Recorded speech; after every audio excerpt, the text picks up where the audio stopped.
93.3 CFMU. That was 2 times the mono from the Community versus Technology EP, and we are joined here live in the studio with, I guess, 1/3 of that band. That's right. More or less. Randell Neudorf is here with us.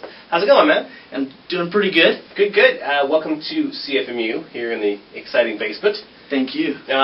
So let's talk a little bit about 2 times the mono. That record came out, I guess, not too long ago, right? Like a few weeks ago? Yeah, this is the big release. There was a little bit of a soft release where we had been leaking it for a while. Yeah. But we have been trying to really promote this album. We're giving it away, and so this is kind of the big release where we're trying to let everyone know about these new tunes. And there's 3 tunes on this record, but you've got other stuff in the works as well. We were talking a bit off mic about that. Yeah, these songs they took a long time to write. There's 3 of us in the band, and we use a lot of loops and samples. That's all done live.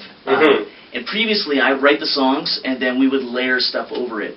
These songs were written all together. So sometimes we'd come up with a groove, and then I'd have to go home and start writing lyrics, or I'd have half a poem written, and I'd come into the band, and they would start ripping it apart line by line, and it takes much longer to write. Well, yeah, there was a story in some of the materials you sent me prior to the interview about one of the songs that kind of got deconstructed down so far that it ended up being 1.5 minutes long. Tell that story. Yeah. That's really interesting. So that was actually Community versus Technology, the one you just played. Mm-hmm. I had a poem that I thought was going to be really good to go over top of some sort of long instrumental groove, and the guys were like, no, we're not going to use this as just a loop. Let's really turn it into a song. So I thought it was a very finished poem, and they just went line by line, and that's why you have like all of a sudden like a breakdown with the bass doing a walk down and then going back into the loop or switching up, and it was just every line we were taking just what was going to be best for that word. Yeah. And 4-hour practice, and let's put all these little parts together. Let's see what it's like. How many parts were there, do you think? And by then there would have been like song structure. Let's see, 1, 2, 3, 4, 5.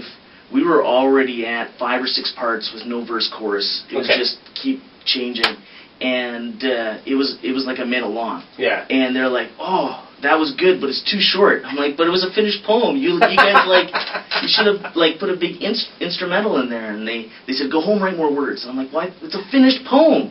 But I went home, and then I found a couple lines that I thought, okay, I can go farther, and I took it and just fleshed it out, and that whole more sort of folky ending originally was just like 1 line. Yeah. And then we just sort of pulled it out and added a couple things to make it more of a going into just more of a traditional song. And it makes it better. And I think it comes out like 4 minutes now or something. It's like 3 minutes and 56 seconds. There we go. To our clock. Well, it's kind of neat. It's really interesting to hear how that song, in a big way, was driven by the lyrical content. Yes. That's really, really an unusual way for some songs to get created, especially that precisely, breaking it down that far.